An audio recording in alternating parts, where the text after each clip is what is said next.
Secret invasion की final episode आ चुका है और सीरीज की शुरुआत के 3 एपिसोड में इतना हाइप बनाया गया था कि तीसरे एपिसोड तक लगा था कि आगे कुछ धमाकेदार होने वाला है। लेकिन तीसरे एपिसोड के बाद से बहुत स्लो हो गया और धीरे धीरे एपिसोड भी छोटा हो गया और आखिर तक जाके ना ही कोई सीक्रेट बचा और ना ही कोई इन्वेजन शुरू हुआ। अब समझ में आ रहा है कि निक फ्यूरी ऐसा क्यों बोल रहा था कि वो ये वॉर अकेला ही लड़ेगा, क्योंकि इसमें कोई वॉर है ही नहीं जिसमें कोई सुपर हीरो की जरूरत पड़ेगा। तो एपिसोड की शुरुआत वही से होता है जहाँ पे निक फ्यूरी की वाइफ यहाँ पे किसी से बात कर रहे हैं फोन पे। अगले सीन में हमें वही दिखाया जाता है जहाँ पे निक फ्यूरी हार्वेस्ट को लेके ग्रेविक को देने के लिए जा रहा होता है। दूसरी तरफ रोडी प्रेसिडेंट को बताने की कोशिश करते हैं और भड़काने की कोशिश करता है कि ये रशियन का काम है, तो रशिया पर अटैक करके वर्ल्ड वॉर 3 का अनाउंसमेंट कीजिए। फिर प्रेसिडेंट भी ऑर्डर दे देता है और मिसाइल वगैरह रेडी हो जाते हैं अटैक करने के लिए। लेकिन तभी सोनिया फॉल्सवर्थ प्लानिंग करके आ जाती है और रोडी को बताती है कि निक फ्यूरी यहाँ पे आ गया है, तो प्रेसिडेंट को दूसरे रूम पे शिफ्ट करो। और दूसरी तरफ निक फ्यूरी हार्वेस्ट को लेके पहुंच जाते हैं स्क्रलोस के अड्डे पे। जब निक फ्यूरी की एंट्री स्क्रलोस के अड्डे पे हुआ और फिर गार्ड्स को गोली मार दिया, तब मुझे लगा था कि शायद ये निक फ्यूरी ही होगा। लेकिन जब वो अंदर चला जाता है तभी उसके ऊपर रेडिएशन का इफेक्ट होने लगता है। लेकिन स्क्रलोस की अड्डा पे तो बहुत हाई रेडिएशन है, तो एक नॉर्मल इंसान इतना रेडिएशन कैसे झेल सकता है। तभी मुझे थोड़ा डाउट हुआ था कि शायद ये निक फ्यूरी नहीं होगा।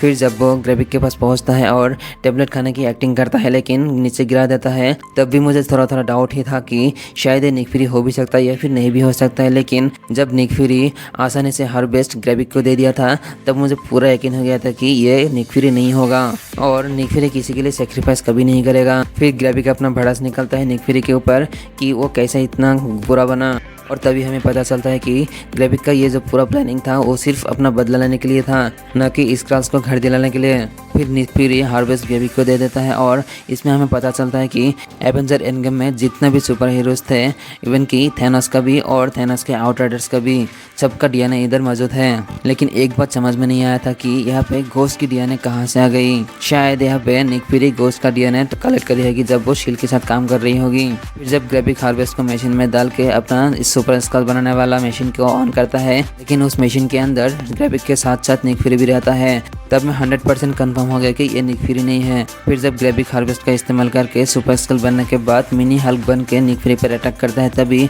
निक फ्यूरी उसका पंच को रोक लेता है। लेकिन हार्वेस्ट के इस्तेमाल करने की वजह से निक फ्यूरी, जो कि एक्शन में निक फ्यूरी नहीं है, उसके ऊपर भी हार्वेस्ट का इफेक्ट हुआ है और वो भी सुपर स्कल बन गई है। फिर वो हल्क की पावर इस्तेमाल करके ग्रेविक को बहुत अच्छा मुक्का मारता है। अगले शॉट में हमें पता चलता है कि ये निक फ्यूरी नहीं बल्कि गाया थी। फिर हमें गाया और ग्रेविक के बीच थोड़ा फाइट दिखता है जो कि शायद बहुत लंबा होना चाहिए था, जहाँ पे गाया और ग्रेविक सभी सुपर हीरो सुपर विलेंस की डीएनए लेके इतना पावरफुल बन गया है, तो इन लोगों के फाइट तो थोड़ा लंबा दिखाना चाहिए था, तभी मजा आता। एटलीस्ट सभी सुपर हीरोज का पावर थोड़ा इस्तेमाल करते हुए दिखाना चाहिए था। लेकिन यहाँ पे जब गाया ड्रैक्स के हाथ निकलती है तब बहुत मजा आया था। अब पता चल रहा है कि इस सीरीज में एमिलिया क्लार्क को क्यों लिए थे। यहाँ पे गाया कुछ सुपर हीरोज के पावर इस्तेमाल करके ही ग्रेविक को हरा तो दिया, लेकिन यहाँ पे ध्यान से नोटिस करो कि यहाँ पे थॉर की पावर भी इस्तेमाल कर रही थी थोड़ा, क्योंकि यहाँ पे ध्यान से नोटिस करो ये थॉर की लाइटनिंग की कलर है। यहाँ पे ग्रेविक तो एक बार थैनोस का हाथ का भी इस्तेमाल करा।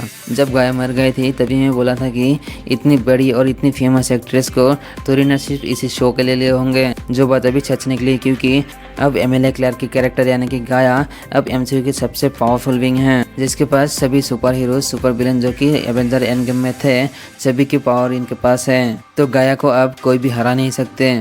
लेकिन यहाँ पे सबसे पहले सवाल याद है कि अगर गाया इतना पावरफुल है तो ग्रेविक भी तो सेम हार्वेस्ट का इस्तेमाल करा था, तो वो कैसे मर गया। तो यहाँ पे बात यह आता है कि इनकी पावर का कोई ना कोई लिमिटेशन जरूर होंगे, क्योंकि जब गाया ने ग्रेविक को कैप्टन मार्वल की पावर इस्तेमाल करके मार दिया तब वो एक्सट्रीमिस्ट की मदद से हील कर जाना चाहिए था, लेकिन वैसा नहीं कर पाया और वो मर गया। तो इससे ये पता चलता है कि इनकी पावर का कोई ना कोई लिमिटेशन जरूर है। लेकिन फिर भी अब गाया ही एमसीयू की सबसे पावरफुल कैरेक्टर होगी। एपिसोड के आखिर में सोनिया फॉल्सवर्थ गाया से मिलती है और बोलती है कि तुम मेरा मदद करो और मैं तुम्हारी मदद करती हूँ। फिर वो दोनों मिलकर ये लोकेशन पा जाती है जहाँ पे हमें ये पता चलता है कि सोनिया फॉल्सवर्थ भी वही कर रही है जो निक फ्यूरी कर रहा था। तो दोस्तों, अगर वीडियो पसंद आए तो एक लाइक शेयर एंड सब्सक्राइब कर दीजिएगा।